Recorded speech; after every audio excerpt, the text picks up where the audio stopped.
What's going on, everybody? David here. Today I want to show you guys the Hyatt. I'm going to show you the Hyatt website. I want to show you how you can get really good deals if you have points on your, let's say, your Chase Sapphire card, or if you have points with Hyatt. Just different ways where you can use points plus cash and really get a good deal. So let me show you guys how it works. Okay, so here's a website, and what I want to do is I want to search for a hotel, for a room. And let's say I'm just going to put Ontario, California, and we'll put it for Monday, and we'll check out on Tuesday. So we want to find hotels. Just click on that, and it will take you through to the hotels. And so there it is. So we brought up the hotels. Okay, so now I see if I want to stay in Ontario, Rancho Cucamonga area, I can select this. It's going to cost me $162. That's the lowest rate.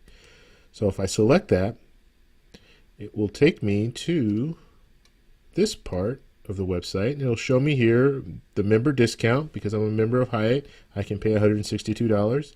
Standard rates $179.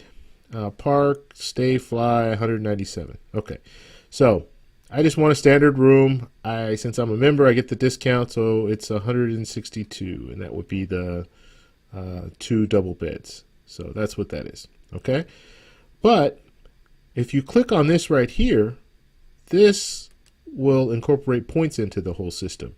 So now, if I have, let's say I have 8,000 points, let's say I have 8,000 points on my Chase Sapphire Preferred card, my Chase Sapphire Reserve card, I can transfer those points to Hyatt, and then 8,000 points I can select and stay for free.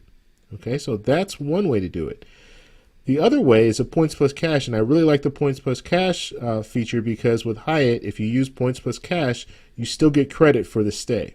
And if you're trying to build up to elite status, Hyatt has the new World of Hyatt now, so they have the different Globalist and Discoverist and all these different levels that you can get to.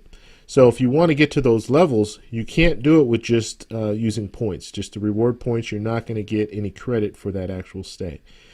The only way that you'll get credit for the night is if you use the points plus cash, or if you use cash. So I prefer using points plus cash because it's really not that much. It's $55 plus 4,000 points. And this is a Category 2 hotel. So they base them on categories. Category 1, I believe, is 5,000 points for a free night, and then 2,500 points plus $50 cash for the points plus cash feature. But the unique thing about the points plus cash is if it's a Category 2, like this hotel here, it will always be 4,000 points plus $55 cash. Always. It's not going to change. It could be the last minute booking, just like this is a last minute booking for tomorrow. I'm going to pay $55 and 4,000 points. So that's really key, and that's really good for last minute things you want to get in there. Use the 4,000 points plus cash, or use the points plus cash. Now I will show you. Let's see if we can find another one here that is a Category 3 or 4 higher category. So if we move down, let's see, Hyatt House. I believe this is a Category 3 hotel. So let's see. And yeah, so it's a Category 3. So it's 12,000 points. Some of the hotels, they're not going to allow you to do the points plus cash. You're either going to have to do the free night using all 12,000 points, or you're going to have to pay cash. And in this situation, they're not going to let you do the points plus cash. They're only going to let you do the 12,000 points. That gets a little frustrating because it could be a hotel that you want to stay. You want to stay at that hotel, but you don't want to use You don't want to just use the 12,000 points that you have. You want to get the points plus cash. That way you get the night credited to your overall elite status. And when I say elite status, I mean over a year's time, you have to stay a certain amount of times, or you have to have a certain amount of nights at a hotel, a Hyatt hotel. You're not going to get credit for a night if it's a free night. So that's what I mean by that. That's why it's important that if you are gonna if you're gonna stay there, you probably want to get credit for it if you want to stay or keep that elite status. So let's look at this Hyatt Regency. This is Orange County.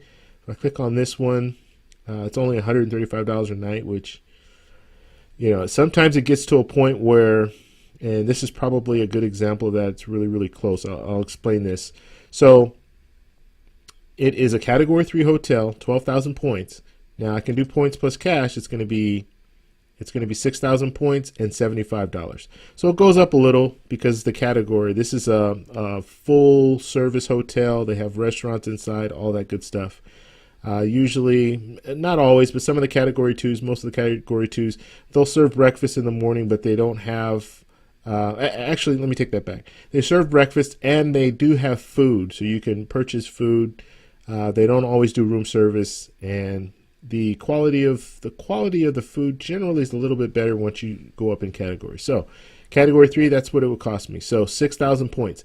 Now, the way that I look at points and calculate points, you can calculate them a variety of different ways, but the easiest way to figure it is if it's 6,000 points, average it's going to be about $60 of worth. Okay, that's the very, very low level that you can get for it. $60 is 6,000 points. Okay, so if I look at this and I say, okay, 6,000 points, that's worth $60, and then I have to pay $75 on top of that.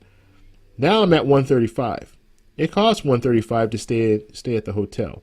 So if I want to save those points, just knowing that those points are probably valued more than $60, because I can use them in other situations, like I showed you the one before, where I was going to pay $55 and 4,000 points.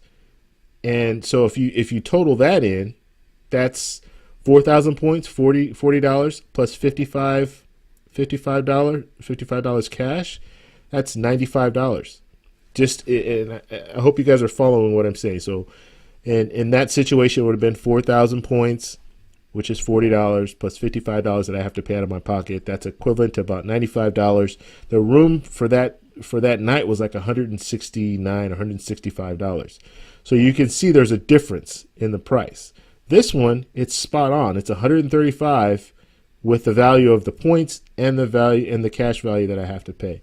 So in this situation, I might opt to just pay the $135. It's not that much, because those points I can get at a different hotel. I can value those points much higher, and it will really show if you're doing a last minute booking and it's a nice hotel and you use those 6,000 points in the room for that night is like $300 and something. You use 6,000 points and $75 for that Category 3, and now you're staying for cash out of pocket $75, $60 worth of points, and you're staying in a hotel that's 3 times that much. So sometimes you want to kind of save on that. So this is a good example of that. So that's pretty much how it works. If you guys have any questions, please post them below. Please give me a thumbs up if you like the video. Please subscribe for more, and I'll talk to you in the next one. Bye.